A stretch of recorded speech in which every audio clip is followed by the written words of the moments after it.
So I want to talk about this wonderful book that you have put out. It's called Just Show Up. So tell me why you wrote the book, and tell me why that title. Yeah, well, it's a little embarrassing to admit, but it was born of a bit of a midlife crisis, I think, because I was thinking back to my seminary days, and back then, my wife Grace and I had these, how do I say it, kind of grandiose ideas about what we were going to do for God. We're going to do these big things for God. And I think that, a measure of that is good when you're young. You're idealistic and you want to get out there and do something bold and great. And yet now when I look back on my life from where I am now, my life is pretty ordinary. I live in the suburbs. I drive a minivan. I eat at Olive Garden. I know that's going to offend you, Paul, because you're a foodie. But hey, when you're in the burbs, you do what you have to. And so day to day, I assumed, in my 20s that I was going to live overseas. I was going to, kind of have this radical life of self-denial and doing something completely out of the ordinary. I wasn't going to settle for the American dream.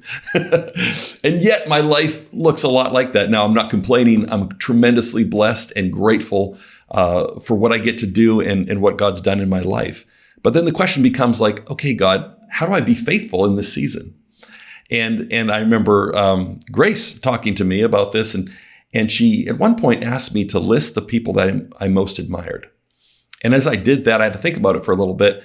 But the people that I listed weren't especially radical or extraordinary in what they were doing. One was a small church pastor who was still leading his church despite having this really debilitating illness.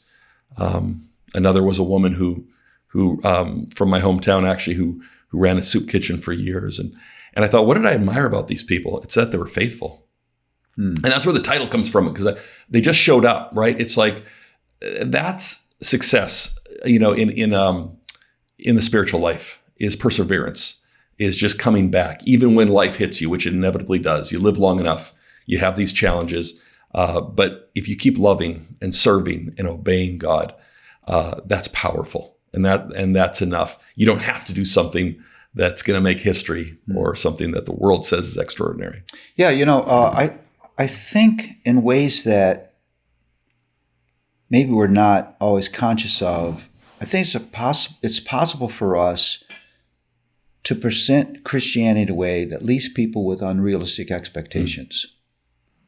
That it's this big, grand, dynamic, heroistic kind of thing. And for the vast majority of people, it will never be that. That's right. And the problem with unrealistic expectations is they always lead to disappointment, because disappointment is directly related to expectation. And so I think, well, that's not my life. My life must not mean anything. And then what is this faith that I've been involved with? And it can just all begin to erode away. And that's why I love this book, because I think it's one of the most realistic and comforting descriptions of what life between the already and the not yet actually is.